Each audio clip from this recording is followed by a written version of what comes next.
Hello everyone and welcome to this Instagram session on Kindermusic at MTU Cork School of Music. My name is Tom Doyle, I am the Conservatoire Coordinator at the school and delighted to be joined by both Edel, McDonnell and Anne Ralph, who teach on the Kindermusic programme as well as other musicianship courses at the school. Of course, lots of information about our courses are available on our website, csm.mtu.ie, and today we're going to talk more about the Kindermusic programme. And so I guess Kinder seems to suggest children. So what are these, or who are these programmes designed for? Yes, Kindermusic is a program that's designed for children who are in preschool. So any child who's not started formal school yet, but is attending preschool can apply. So for this year, if you want to apply for Kindermusic in September 2024, then your child should be attending preschool from this September, and they could be starting primary school next year, 2025, or in 2026. Brilliant, lovely. And I guess what happens in Kindermusic classes? Could you give us an idea of the stuff or the music that you teach? So we have a very informal approach here in the MTU Cork School of Music, and it's a singing based program, and in our classes we do lots of warm-ups, we do lots of singing games, call and response songs, movement to music, and lots of rhymes, and there are places where we use percussion instruments, so the children get the opportunity to explore the different instruments and anything else. It's really the earliest, it's the child's earliest, and like Edel says, the most relaxed and informal introduction to music classes that we offer. So the children attend with a parent or another adult who they know very well, and it's about experiencing and exploring music and learning to enjoy music, make music, sing, move to music, play games. Like Edel said, they're developing their... So it's that kind of using kind of fun and games and this kind of informal approach to get them engaged in music and music learning. Yeah, brilliant. It's just learning to enjoy music and just building that identity as a person who makes music. Amazing. There's a lot happening within the class. Is there an element of, say, homework or stuff that you might expect children and their parents to do at home, or does it more or less happen within the class? Well, I think the great thing about our Kindermusic class is that there is no homework. The children are not expected to do any homework. And in saying that, we do send out resources during the week, just so the children have the opportunity to sing the songs at home, or maybe do a dance or something at home, that they get to, chat about the class, and particularly if there's a song that they like, that they can get to sing it at home with their parents or... Yeah. So there's that kind of familiarity with it when they come back into the classroom. And how long are the classes? Are they weekly, or is 2 week, fortnightly, or and also the kind of time of the day that the classes take place? Classes they take place every week throughout term time. So our semester starts in September, the first week of September, and then we follow the usual holidays. No classes at Christmas, Easter, midterm breaks, and we finish up at the end of May, beginning of June. And the classes are once a week throughout that time for 30 minutes. And the time of day, usually early afternoons. So when the children are finished preschool for the day, sort of around the 2 p.m. mark, is when they tend to be, but there'd be a few different classes. Brilliant. So there is that opportunity for the kids to kind of go to preschool and then come to Kindermusic then in the afternoon. And do you find there are people from the same preschool, or is it kind of a mix of different people and kind of new friends, new people getting to know each other? Yeah, I would say there's a good mix around. I suppose it really works out when their own preschool class is finished, when they can make it into the School of Music, I guess. Okay, so there's that kind of mixture of different people and different friends and new faces. Yeah. I usually find, I think it's been rare that I've had kids in Kindermusic who know each other from preschool. Okay. So it's a kind of a new social Network, group yeah, for them. brilliant. Yeah. And it is, at this age, it's one of their early experiences in making friends and learning to, participate in the community. That's really nice, isn't it? Yeah. It's a new kind of Yeah. social network. So we've talked about singing, we've talked about games as well. Is there an opportunity within the class to learn an instrument, or is that left maybe to a later stage of their development here within the school? I'll go. Yes, so the children don't learn instruments in the class. We have, as you know, we have the system of individual instrumental tuition in the school, which children can participate in once they've done a year of formal musicianship study.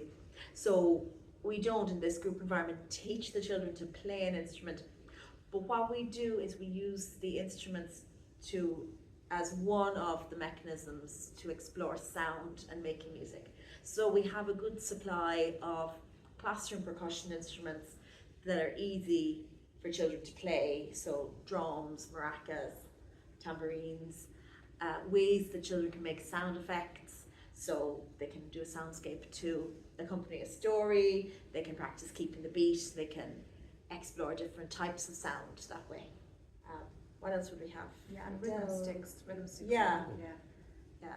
So Shaker eggs, and it's small like hand drums. So it's very tactile as well. Yes. So you're using all Yeah. your senses, not just singing and hearing, but also a touch as well. And I guess that's all provided by the school here in the classroom. Is there anything that students in Kindermusic, or indeed their parents, need to bring with them in terms of extra materials, or is it all provided here in class? They just need one thing. They need to bring their best singing voice. Best singing voices. I think they could do that, absolutely.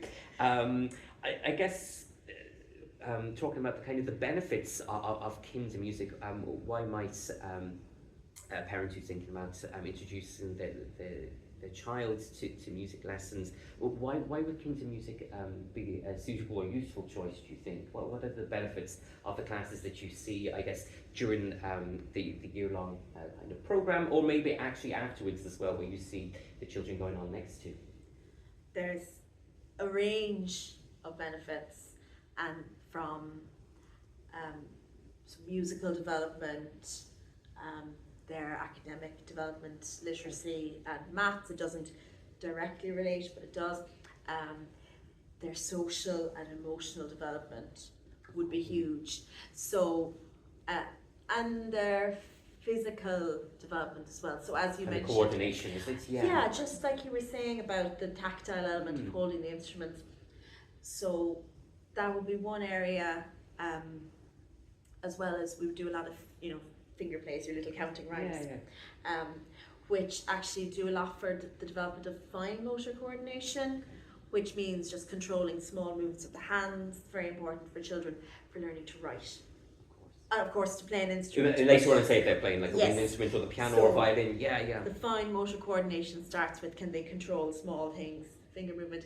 Then the gross motor coordination is their ability to, for example, ride a bike, play sports, swim, and then they develop this coordination through their participation in the games, movement to music, use equipment like parachutes, shaking these together. So that's the physical development, the benefit. Where next? The musical. social. The The musical. musical. The musical. That'd be important. Del, do you want to take the musical Well, development? before the musical, I was actually going to say speech and language development. Yes. Yes, of course, yeah. Because of the repetition, and like I often think, when I see the parents come in and we're doing this song again 100 times, the parents might be bored by the song, but the kids actually they don't mind all the repetition. Sure. So all that repetition is really, really good for the language and the speech and I thought about that. Yeah. development. Yeah. That will build into their literacy. They're at an age where they're pre-reading. Maybe some high flyers in preschool can read a bit, but it's a very important age for their language and literacy development, and rhymes are really essential for developing just this familiarity with language that they're going to need to be able to read, to speak fluently. Yeah, and it's simple rhymes kind of in English and maybe kind of musical sounds Yeah, like Do Re Mi that you would use in classes. Rhymes in English, absolutely. Maybe the odd one in Irish. Yeah, lovely. Okay, Um, so the mixture. The Do Re Mi we like to keep for, that's kind of once Later they reach on, the okay. literacy stage. Yes. Yeah, That's so keep that later. So I guess so we've talked about the physical kind of development, the language and speech. I think we touched also on the social as well, meeting new people, and I guess the musical developments as well. Kind of what are the benefits of the Kindermusic class in terms of building musical skills? I would say being exposed to singing and to lots of singing, you know, within that 30-minute structure can be so good, and it depends on like what goes on at home. Of course. Like, and that's probably, you know, embarrassing thing to say. You might grow up in a family that, you know, parents are singing to their children all the time, and then you might have a situation that they're not singing, you know. So in cases like that, it is ideal, so that when they do reach, you know, when they say reach our musicianship age, when we expect them, not expect them, but hope that they will, you know, be able to sing in their head voice, that they found that in Kindermusic, and then that doesn't always happen. Yeah, and then I think for parents who maybe didn't have the opportunity to do any music themselves as a child, and they want that for their children, but they might feel conscious and say, well, I don't really know if I'm doing this right. Or It's I don't have good the skills to do. I don't have the skills. I mean, attending then the Kindermusic class will give them that repertoire, that access to children's songs and rhymes, and that opportunity for the parent to learn what to do with their child. And actually, I also find that some of the parents, if they're not, I'm going to get killed if I say this, but if some of the parents are not quite singing in tune, actually, by like a few months, they've started to sing in tune. So then they're helping home life because they're developing their own skill as well. Their singing model at home is good. Yeah, and you know, actually, I hadn't thought of that, but it's an environment where the parents don't need to feel self-conscious about singing. I never really thought about that, but because we do encourage the parents to join in and sing along, and they're just with their kids, and the fact is that it probably doesn't feel like this, but every child's favourite voice is their parent's voice. True. Yeah, And they just, so your own children aren't judging you yet, that will come but, when they're a teenager, but the preschoolers, yeah, they just want to be like their parents. They want to do what their parents do. And if, like Edel said, it's an opportunity for the parent to sing and to grow into their own voice together with their child. That's lovely. That's lovely. How big are the classes? Are they kind of taken in small groups? Is it more kind of like a classroom size that you've used to say in early kind of primary school or preschool, or does it vary between the classes? So we take between 8 and 12 students. Okay. And that's very an adult then focused, accompanied by that. So then you could have like up to 24 people in one room. Okay. So that's kind of the 12 would be our maximum, because it would be 12 students means Plus 12 children plus 12 adults, so that's our and I think we've mentioned this indirectly, but it's important, I guess, the combination of both the child and their parents, or a guardian as the case may be, and so I guess who could bring the child? Does it have to be a parent or a guardian? Does it have to be the same person every week, or can it kind of say the different kind of caring arrangements of stuff, or maybe granny or granddad want to come in and get involved with the music making? Do you have different people coming in, or what would you suggest? I often have a mix. Sometimes it's mom, sometimes it's dad. So with a particular child, so it'd be very common for the parents to alternate. It can be any adult that the child knows well, as long if they have a close relationship, so that they're comfortable with them. But if it's somebody that you're comfortable leaving your child with for an hour, then they're appropriate. So it's often a parent. A grandparent is quite common, actually. Yes, yeah. A grandparent is quite common. It can be an au pair or a childminder. Okay. It could be, in theory, it could be a sibling if the sibling is old enough, just because they must be over 18 to be the accompanying.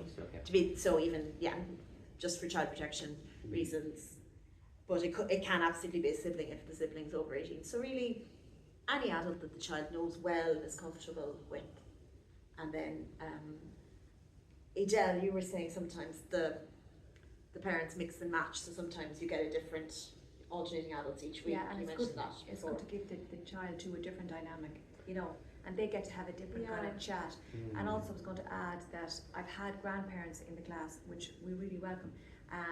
But anytime now a grandparent has joined the class, and if they're a bit elderly, I won't ask them to sit on the floor like I will the parents, because it's not fair to do that. So. It is good actually, just that people know in advance that if they can't, It's quite a physical, they don't want to it's quite sit a on the physical floor, they task. won't have to. Yeah. But they contribute as best they Oh can. yeah, You know, yeah. but they'll still sing and Yes. join in, Yeah. absolutely. But yeah, sometimes the grandparents are the most. I find the grandparents are great to participate. They're really interested. That's great. And I guess with the kind of larger families, is it possible for other members of the family to come in? Is to say, for example, someone has siblings or, you know, another brother or sister. Is it possible for them to come in, or would you prefer that it's just kind of the child and that accompanying adults? It is just at the class that it is for the registered child. I suppose you think, you wouldn't be sending the toddler along to primary school with your 6-year-old. So it's the same, the registered child is there now. The registered child and their adult should attend. Now, every so often, if you've got a childcare emergency Of course, and the older brother has to come in and sit in the back, that's okay. But as a regular thing, it's just the child and their one accompanying adult. And that's good. That's good to hear. So what happens, I guess, after Kindermusic? What are the sort of different pathways that you could go down? I think we mentioned kind of musicianship classes here that would build then into instrumental tuition. So yeah, just those pathways afterwards. Yeah, so a child who's, say, has just done a year of Kindermusic, well, it depends where they're going next in their mainstream school. So if a child has finished a year of Kindermusic and they're going to do another year of preschool, then they should reapply for Kindermusic here, and they will do another year of Kindermusic, and it'll be similar but never quite the same. So it's possible to do it as like a second year to kind you of can rebed absolutely in do a those musical second year skills. of Kindermusic if you did your first year, say 2 years before you were going to enter In junior primary infants, school, yeah. Mm-hmm. and you just need to make sure to reapply. Yeah. Once children are going into mainstream primary school, then they can apply for musicianship here in School of Music, and so, well, junior infants, they can apply either for Polka Dots, which is a once weekly course, or for junior infants musicianship, which is by assessment, and so some children are ready to take on twice weekly musicianship classes, after which they would be eligible to apply for an instrument. Great. So it's a nice little taster, I guess, each one of those kind of 30 minutes. 30 minutes, exactly. Focus classes, with the parents in the room to give them that comfort, and then you'd hope then that they would go on then to, as I said, more formalised classes in their own capacity. How much do the classes cost, or kind of is there a ballpark figure per term that we should be kind of preparing for, I guess, as parents? Well, roughly, they're around €80 per term. Okay. So there's 2 terms within each academic year. So you're talking €160 for the year tuition. Okay, which is not too bad. And there's about 16, 18 classes per semester, or thereabouts. About that, yeah. And 13 probably. Okay. 13 and 13. Would it be 13 and 13? Probably a bit more. I'd say it's closer to 15. Yeah. So, but it aligns with the school year anyway. Yeah, exactly. So it's those, both the winter term and the spring term put together as well. And I guess the more the thing is, how do you apply? Where do you apply? So you would apply. The applications this year are opening on the 1st of August, and you apply via the CSM website. Tom told us earlier, csm.mtu.ie, and the exact days and times of the Kindermusic classes. So there'll likely be 2 of them, 2 different classes you can apply to, maybe 3, just depending how hours shake out. And you will apply directly for the class time that suits you. Oh, great! So you'll know in You'll advance know the kind when of it day, will the be. time, and okay, right, I can attend that class. Yes. With my child. Brilliant. Absolutely. Is there an assessment for these classes? No assessment. No assessment. So it's just make the application, and then. It's first come. First come, first Okay, served. so I guess we would encourage people to apply early, you know, if they're interested in the Kindermusic Yes. classes. And I guess when will people be notified? Let's say they have a place. Will it be a couple of weeks after? August 20. Later in August. So it's the last few weeks of August, around August 20th. Okay. And that the full musicianship timetable will be available to parents. So if you apply around the 1st of August, then you know for definite that you've got your place later in August. Right. But there is, because you'll be applying directly for your class, you'll know, I suppose, when it'll be. Mm-hmm. When it'll be if you get it. And the main thing is just to get applications in early, because the numbers, they vary from year to year. But the last year we were really oversubscribed. I think word just got out about John the Rabbit and what kids could have. Yeah. So we did have to turn away an awful lot of students. So it is last popular, year. Yeah. Mm-hmm. Yeah, so it's just be right there on the 1st of so August. Get onto the website, put that in. application Get in your as well. application in. And when do classes start formally? From Wednesday to September the 4th. It's okay. So it's Yeah, that first week of September. So when all the schools are back, we're straight into it. Brilliant. Straight away at the beginning of September. Amazing. That's Amazing. Brilliant. Lovely. Thank you so much, Anne. Thank you so much, Thanks so much. Edel, for your time. Thanks, Tom. And as mentioned there, the application is open from the 1st of August on the School of Music website, csm.mtu.ie. Again, lots of information available on our website, and also email contacts there if you have any further questions. And we look forward to seeing you and your children here at MTU Cork School of Music in the very near future. Take care, everyone, and see you. Bye-bye.